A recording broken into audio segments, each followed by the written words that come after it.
समीकरण बदलेंगे यहाँ के? समीकरण तो वैसे भी बने हुए हैं, कोई बसपा की टक्कर में है ही नहीं। 252 सीटें जीत के हम उत्तर प्रदेश में पूर्ण बहुमत की सरकार बनाने जाने जा रहे हैं। ब्राह्मणों का ही सहयोग था कि पूर्ण बहुमत की सरकार 17% मिला था। आप सुनिएगा, मैं आप 17% मिला। 17% मिला था, आपकी मिलेगा 20%, क्योंकि ब्राह्मण है त्राहिमाम। किसी भी पार्टी ने आज तक ब्राह्मणों का सहयोग करने का काम नहीं किया, चाहे भाजपा की सरकार रही हो, चाहे सपा की सरकार रही हो। सबसे ज़्यादा अत्याचार ब्राह्मणों के ऊपर ही है। ब्राह्मणों का हर आदमी वोट लेना तो जानता है, काम करना कोई नहीं जानता है। बहन जी की सरकार जब बनी थी तो उन्होंने सबसे ज़्यादा ब्राह्मणों को टिकट दिए थे, जिसमें 36 ब्राह्मण जीत के आए थे। 26 ब्राह्मणों को विधायक के बनने के बाद में उन्होंने कैबिनेट मंत्री, राज्य मंत्री बनाया था। सियासी माहौल बसपा के पक्ष में, जो सपा से पीड़ित हुआ वो बसपा का आद किया, जो भाजपा से पीड़ित हुआ वो बसपा का आद किया।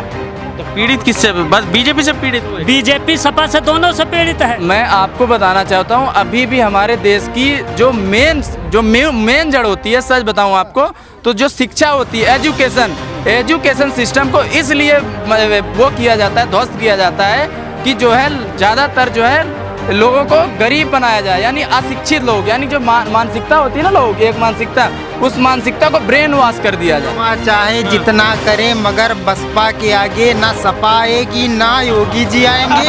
वो मोदी जी इतना डरते हैं तो पंजाब क्यों नहीं गए? को गंदी राजनीति पसंद नहीं। क्यों? हमको भैया आप दिल जले हैं, इधर आइए। हाँ, हमको गंदी राजनीति पसंद नहीं। अब की बार इस जनसभा से समीकरण इतना बदलेंगे, बसपा सरकार पूर्ण बहुमत से।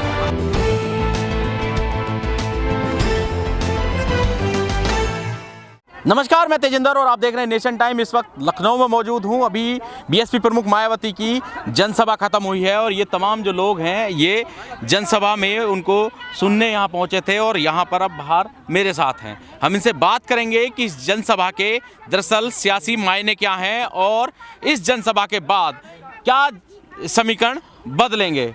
क्या नाम है आपका? रमेश बोध। रमेश जी, कहाँ से हैं आप? तेज किशन खेरा, सरोजिनी नगर से हैं आप। क्या है अभी यहाँ का सियासी माहौल का है वो बताइए। सियासी माहौल बसपा के पक्ष में है। कैसे, मतलब ये बताइए। ऐसे कैसे? आपके कहने से हो जाएगा। जो सपा से पीड़ित हुआ वो बसपा का आद किया, जो भाजपा से पीड़ित हुआ वो बसपा का आद किया। तो पीड़ित किससे? बस बीजेपी से पीड़ित हुए? बीजेपी सपा से दोनों से पीड़ित है। बीजेपी से तो नहीं, बीजेपी में तो लोग कह रहे हैं कि उसमें तो रामराज है। रामराज? अरे रामराज कहाँ है, कहाँ पर है रामराज? अयोध्या में यहाँ होगी, यहाँ तो है नहीं, यहाँ तो है नहीं है रामराज, नहीं है। मनु सर, मैं आपको बताना चाहता हूँ, ये जो रामराज की बात करते हैं, असल मायने में अगर देखा जाए तो जो राम के जो सिद्धांत हैं वो अमल में लागू ही नहीं करना चाहते।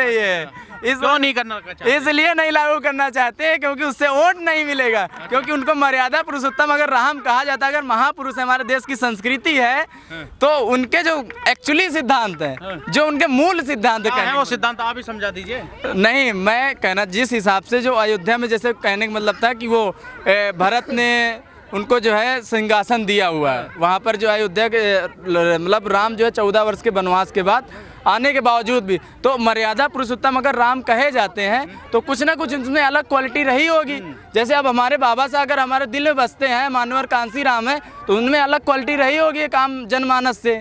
तो जनता समझेगी या नहीं समझेगी, ये बताइए मुझे अब की बात। सर, मैं आपको बताना चाहता हूँ, अभी भी हमारे देश की जो मेन जड़ होती है, सच बताऊँ आपको तो जो शिक्षा होती है, एजुकेशन सिस्टम को इसलिए वो किया जाता है, ध्वस्त किया जाता है कि जो है ज़्यादातर जो है लोगों को गरीब बनाया जाए, यानी अशिक्षित लोग, यानी जो मानसिकता होती है ना लोगों की, एक मानसिकता, उस मानसिकता को ब्रेन वॉश कर दिया जाए। जैसे अब ये मैं बताना चाहता हूँ कि जैसे 5 किलो राशन देने वाली बात आती है और तेल और ये सब चीज़ें देने वाली बात आती है, तो इससे क्या होता है कि जो पब्लिक होती है, पब्लिक थोड़ा सा ना समझ होती है, गांव की पब्लिक। अब जैसे हम लखनऊ में रहते हैं तो थोड़ा जानते हैं कि क्या हो रहा है क्या नहीं हो रहा है, लेकिन गाँव में आज भी बहुत लोग मतलब नहीं समझते हैं कुछ चीज़ों को, तो वो इस चीज़ों में आ जाती है, बहकावे जिसको कहते हैं कि लुभावना होना, तो वो लुभावना एक देते हैं, लेकिन जो उनके बच्चों का जो भविष्य है उसको वो चौपट किया जाता है, उनको कमज़ोर किया जाता है।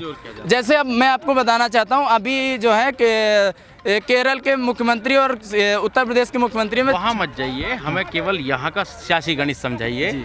जो लखनऊ का अब आज की जनसभा के बाद कितने समीकरण बदलेंगे? क्या वाकई जो मायावती कह के गई हैं लखनऊ की जनता उस या पूरे लखनऊ मंडल की जनता उसको समझकर वोट देगी बसपा को? बिल्कुल, वो तो उसका नारा ही है, सर्वजन हिताय सर्वजन सुखाय। आएंगे। आप बताइए, आप बहुत काफी देर से मतलब इधर उधर देख रहे थे कि काफी उतावले थे, क्या लग रहा है आपकी बार कि योगी जी तो दावा कर ही रहे हैं? योगी जी दावा चाहे जितना करें मगर बसपा के आगे ना सपा आएगी ना योगी जी आएंगे। वो मोदी जी इतना डरते हैं तो पंजाब क्यों नहीं गए? हाँ, मोदी जी अगर इतना डरते हैं तो पंजाब क्यों नहीं गए? तो थे, लेकिन वो कह रहे कि ये हमको गंदी राजनीति पसंद नहीं। क्यों? हमको गंदी, हमको भैया आप दिल जले हैं, इधर आइए। हाँ, हमको गंदी राजनीति पसंद नहीं। अब की बार इस जनसभा से समीकरण इतना बदलेंगे, बसपा सरकार पूर्ण बहुमत से बनाएगी। बसपा कैसे बनाएगी? ये अखिलेश यादव कह रहे हैं बहन जी अब निकली हैं जब सब खेल खत्म हो लिया है। बहन जी 4 बार मुख्यमंत्री रही हैं यूपी की। अखिलेश भी रहे, अखिलेश 2 बार, 1 बार रहे, उनसे हमसे नहीं मतलब, कोई नहीं मतलब ना बीजेपी से। अखिलेश यादव कह रहे हैं हमारे विकास को वोट देगी अब की बार जनता, जो हमने पिछले बहन जी ने कितना विकास किया? बहन जी ने कितना विकास किया? कोई किया बहन जी की उतना विकास? नहीं पाएगा कोई किया आज के बाद? हैं वो मंदिर बनवा रहे हैं, मंदिर से क्या होता है? यहाँ जनता भूखों मर रही हुई, मंदिर से क्या होता? वो कह रहे हैं बहन जी अकेली रह गई, सारे जितने दलित नेता थे उनके साथ वो हमारे साथ आ गए। वो दलित नेता वो नहीं जाएंगे कहीं, ये सब यहीं रहेंगे। ये अगर दलित नेता होते नहीं मंत्री पद की, दलित नेता के साथ वोट नहीं जाएगा? नहीं तो दलित का दलित में सब जाएगा और बसपा जीतेगी खुला। भाई जब दलित नेता वहाँ जा रहे हैं, ये तो आप मानते हैं। और दलित नेता और नहीं तैयार हो रहे, और सब नेता विधानसभा में साथ वोट नहीं जाएगा दलितों के साथ? दलितों के साथ जाएगा कि नहीं? अखिलेश का वोट नहीं जाएगा, दलितों का वोट अखिलेश में नहीं जाएगा। नहीं जाएगा। अब तो पहले बैनर। अच्छा, अब की बार क्या लग रहा है आपको, लखनऊ मंडल में कितनी सीटें जीत रही है बीएसपी? लखनऊ मंडल में पूर्ण बहुमत है। अच्छा, हाँ, 2007 की तरीके 47 विधानसभा है आपके यहाँ? 43, 46 है, 47 है इस मंडल? लखनऊ मंडल में हमें नहीं मालूम, 45 के आसपास है जहाँ तक। 46 विधानसभाओं में कितनी सीटें जीत जाएंगी बहन जी? बहन जी 46 पूरी जीतेंगी। कैसे जीतेंगी? वही तो मैं गणित समझना चाहता हूँ आपसे, वही बताओ ना मुझे। अरे वो इतना परेशान आपको दलित, मेरी बात सुनो भाई, पार्टी वोट के साथ आपके साथ कौन सा वोट आ रहा है ये मुझे समझ आइए। मुस्लिम आ रहा है, कितना मुस्लिम आएगा? क्योंकि मुस्लिम पे तो दावेदारी अखिलेश यादव ठोक रहे हैं। फिर ब्राह्मण की बात कर लेते हैं, ब्राह्मण कितना आएगा? अरे वो 10 तारीख को पूरा कंफर्म मालूम हो जाएगा। सामाजिक परिवर्तन चाहता है। मुस्लिम किसके साथ है या उसको क्या कहते हैं, सपा वाले कितने साथ हैं? अच्छा, तुम क्यों चाहते हो? चलो ये बताओ, तुम क्यों चाहते हो बहन जी की सरकार? हम सदा बहन जी के साथ रहेंगे, हम सदा से हैं, सदा रहेंगे। वो वजह तो होगी क्या? मतलब ऐसा मैं भविष्य में ना बीजेपी को कमल के में नहीं डालने जाएंगे, ना साइकिल में। 17 में तो दिया होगा वोट। किसी को मैं वोट ही नहीं। कैसे पूर्ण बहुमत से? अरे वो ईवीएम में गड़बड़ी है, ये सब हमें भैया पॉलिटिक्स। हाँ, ईवीएम में थी।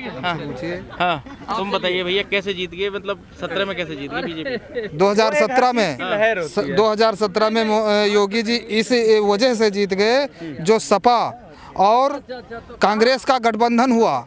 बहन जी हमारी बहुजन समाज पार्टी की 150 सीटें हार गईं।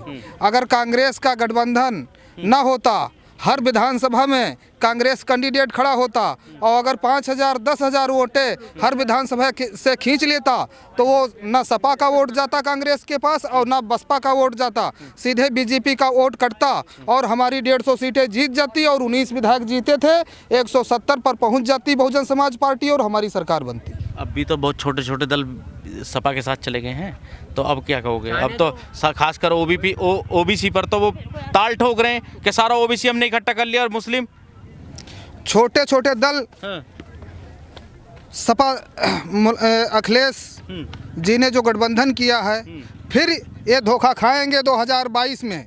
इनको 150 सीटें छोड़नी पड़ी हैं और जो 150 सीटें हैं सपा से कैंडिडेट भाग करके आए हैं, उनको मैंने बहुजन समाज पार्टी से टिकट दिया है और मैं दावे के साथ कहता हूं कि 2022 में। आप पार्टी से हैं? हाँ, मैं लखनऊ मंडल मुख्य सेक्टर प्रभारी। अच्छा, नाम भी बता दीजिए अपना। मुन्ना लाल गौतम। अच्छा, मुन्ना लाल, जिला लखीमपुर खीरी। आपसे तो फिर दिलचस्प सवाल करने पड़ेंगे ना, पार्टी से हो आप तो बढ़िया, फिर सवाल भी ऐसे होने चाहिए।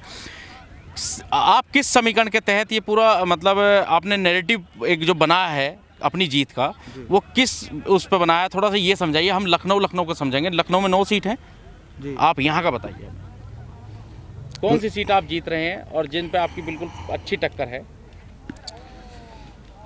हमारी 90% सीटें जीत रही हैं लखनऊ मंडल की। और में 10 कौन सी छोड़ दी, कौन सी 2 सीट छोड़ दी हैं, 1 सीट छोड़ दी आपने?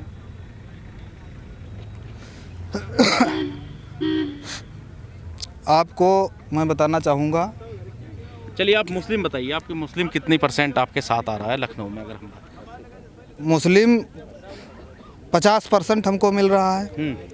और बाकी जो पार्टी का वोट है वो कितना? दलित पूरा मिल रहा है और हर समाज से 5% वोट मिल रहा है।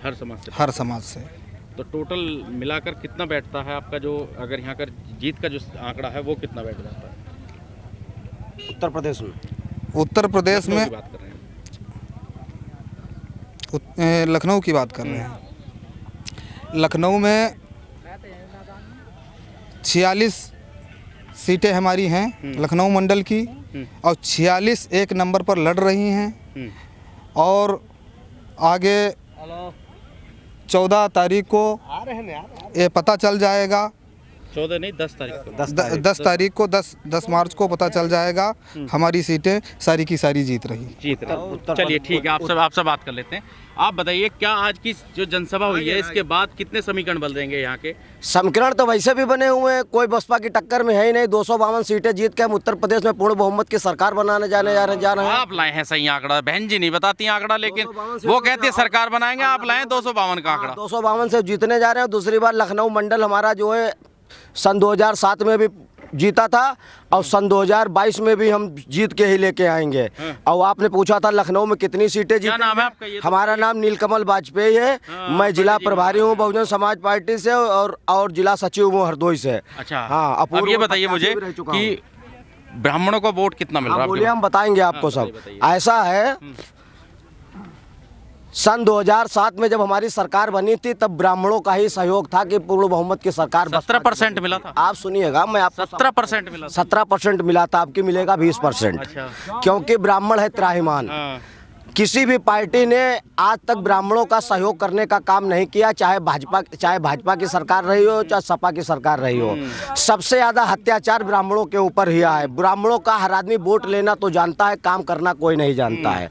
बहन जी की सरकार जब बनी थी तो उन्होंने सबसे ज़्यादा ब्राह्मणों को टिकट दिए थे, जिसमें 36 ब्राह्मण जीत के आए थे। 26 ब्राह्मणों को विधायक के बनने के बाद में उन्होंने कैबिनेट मंत्री, राज्य मंत्री बनाया था। और आज भी ब्राह्मणों का सम्मान देने का सबसे बड़ा प्रूफ बहुजन समाज पार्टी में दूसरे नंबर के नेता सतीश चंद्र मिश्रा जी, जो बराबर से राज्यसभा सांसद होते चले जा रहे हैं और पार्टी के राष्ट्रीय महासचिव हैं। इससे ज़्यादा सम्मान किसी पार्टी में मिल नहीं सकता है। ब्राह्मण ने, भारतीय जनता पार्टी आज नगाड़ा लिए बैठी है कि ब्राह्मण हमारा है, ब्राह्मण हमारा है। ब्राह्मण तुम्हारा कहाँ रहा? अटल बिहारी वाजपेयी को तुम सम्मान नहीं दे पाए, कलराज मिश्र को तुम सम्मान नहीं दे पाए, मुरली मनोहर जोशी को तुम सम्मान नहीं दे पाए, लक्ष्मीकांत वाजपेयी जिन्होंने सरकार बनाने का भारतीय जनता पार्टी का काम किया उनको तुमने बाहर निकाल के कर दिया। आज स्वीटन फैक्ट्री का तुमने उनको मैनेजर बना के बैठा दिया।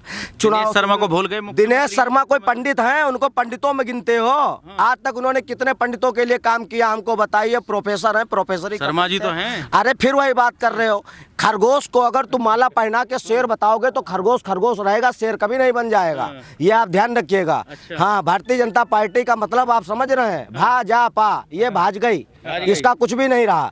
हम तुमको बता रहे हैं। अखिलेश यादव भी दावा कर रहे हैं। अखिलेश यादव की बात मत करिएगा। अखिलेश यादव की जब सरकार थी तब कन्नौज का हमारा ही ऐसा एक युवा ब्राह्मण उनसे बात करने के लिए आया था। उसने जब कहा कि हमारे क्षेत्र के लिए, हमारे ब्राह्मणों के लिए ये ऐसा हो रहा है, तब वो इतनी तहस में आ गए अखिलेश यादव कि मंच से उतरते ही उन्होंने अपने कारिंदों से कहा इस आदमी का सर काट कर लखनऊ लेके आओ। तो वो उनका सर काट कर आइस बॉक्स में रखकर कन्नौज का जो सर था वो लखनऊ लाने का काम किया था। हाँ, और मुलायम सिंह यादव ने खुद कहा था कि ब्राह्मणों का कोई काम मत करना। हमको सारी सरकारें मालूम है इन्होंने क्या किया है। हम किसी की शक्ल देख के बात नहीं करते हैं।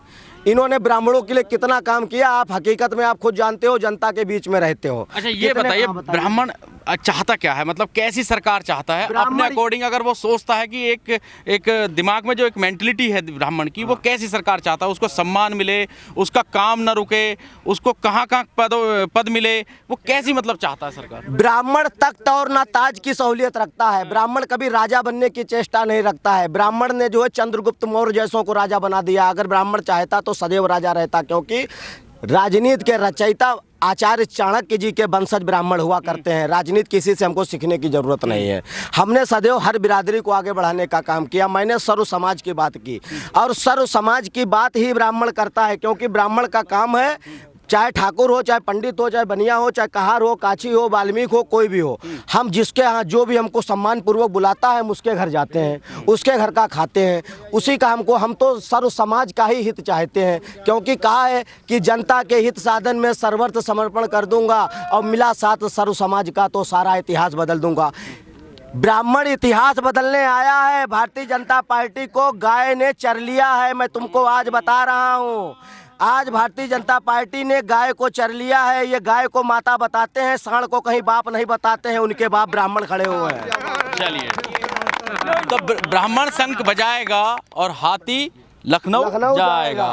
तो इसी नारे के साथ तमाम ब्राह्मण समाज ने ताल ठोक दी है, और यही कह रहा है कि अब की बार 2022 में मायावती को उत्तर प्रदेश का 5वीं बार मुख्यमंत्री बनाएगा। लखनऊ से तेजिंदर सिंह, नेशन टाइम। जय भीम, जय भारत। इस वीडियो में कही गई सभी बातें वक्ता की अपनी राय है, जिसकी पुष्टि हम या हमारा चैनल नेशन टाइम नहीं करता।